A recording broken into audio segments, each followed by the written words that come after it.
السلام عليكم، اهلا بكم في قناة نجيم جديد. هنكمل رحلتنا النهارده الحلقة السادسة من لعبة سكور هيرو. بس اليوم مش هعلق انا، صديقي مصطفى المصري هو اللي هيعلق اليوم على قناتنا جيمز ميدو.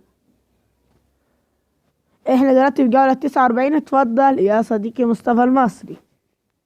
هنبدأ الآن ومعانا جيمز ميدو. هنبدأ اللقاء وداخلين اللعيبة بالكامل.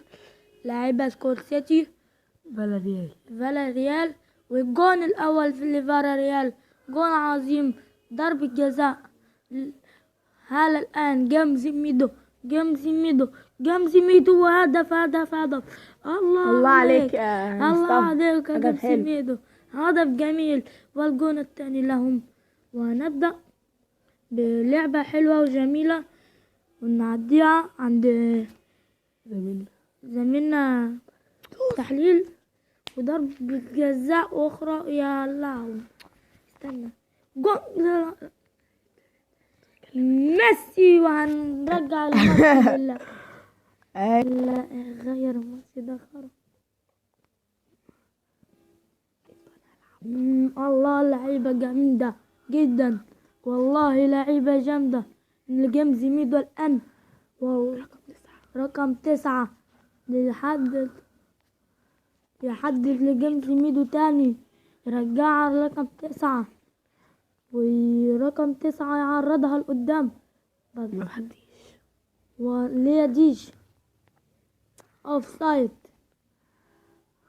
جيمز ميدو عندي هلا جيمز، الله يا ميدو يلعب داخلة بس المقطوعة معدية.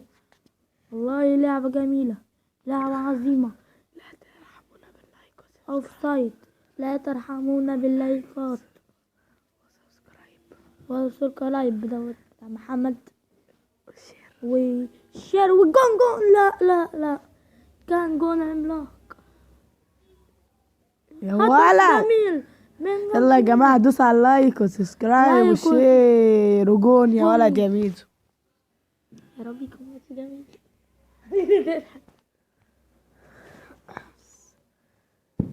كده انتهت حلقتنا اليوم، حلقة صغيرة معلش يا جماعة، بس يدعمونا باللايك والسبسكرايب والشير. سلام.